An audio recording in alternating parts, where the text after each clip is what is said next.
do I deserve this? What this whole channel is about. It's about like mental health and improving people's lives. Like I love drones. It's something that I am extremely passionate about, and the reason that I love that, and it took me probably a decade of flying around with these crazy little blender robots, is because they improve my life in such like a positive, impactful way. And I thought that that's the message that I wanted to share with other people.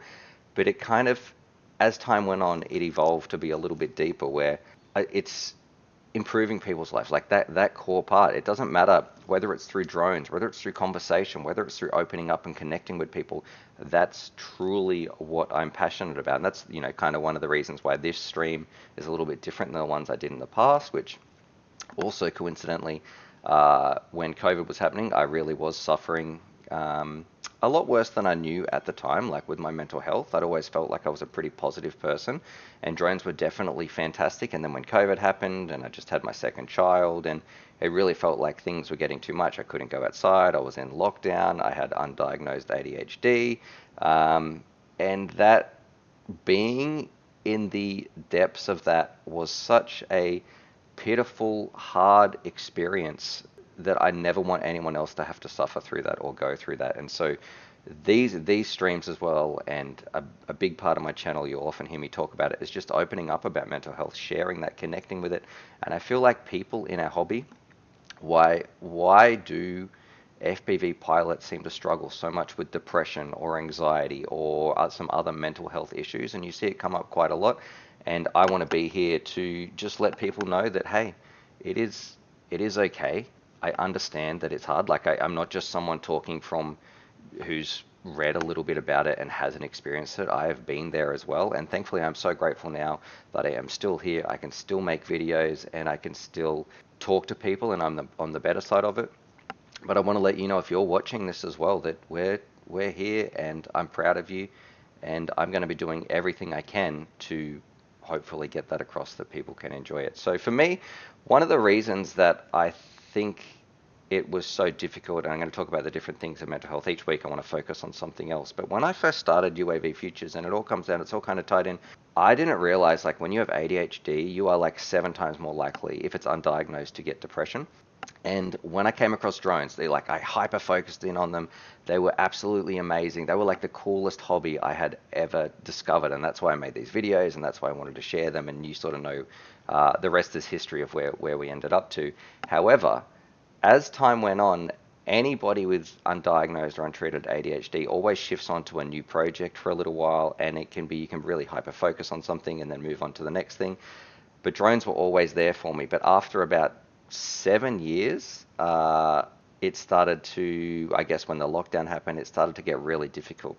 And I didn't know what to do anymore. I need to figure that viewfinder out. And I also, and look, and I'm a big believer in going and getting people to talk to people. And this is something I want to get at as well.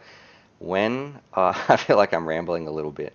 When I was in those depths of, I guess, in a really bad headspace, one of the things that really saved me was going and talking to people. And that that is something that is really, really important as well. And then I guess that's where I found out that I had undiagnosed ADHD, and I got a medication, and things were a lot better. But the part I want to talk about today is, I don't know if you guys have ever felt like imposter syndrome. So UAVfutures kind of blew up for me, and I was working on it all the time, and we were getting, the channel was really growing, and I know at one point it was bigger than Barbwell, and it's really fantastic to look at all those numbers. But in the back of my mind, I don't know if you've ever felt like this. You've worked on something, and it's like, do I deserve this?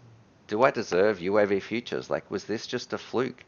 And you'd get lots of positive comments, and a lot of people would, say nice things and send emails, and they'd be watching those videos. But for me, the back of my mind, and it always felt like maybe I just faked my way in here, or it wasn't real, or I didn't deserve it. I'd never in my life sort of, you see people like making goals and like achieving these amazing things, but for me, inside, I was like, I didn't believe that I didn't believe in myself that I could do this. And that would sort of compound around in my mind, and it got really difficult. And it is only recently, and I mean very, very recently, that I kind of realized, after 4 years, or like 4 years since streaming, and almost a decade in here, that things had changed for me. Like I recently, and I have to give a huge shout out here. I think it was Drunken Bullet.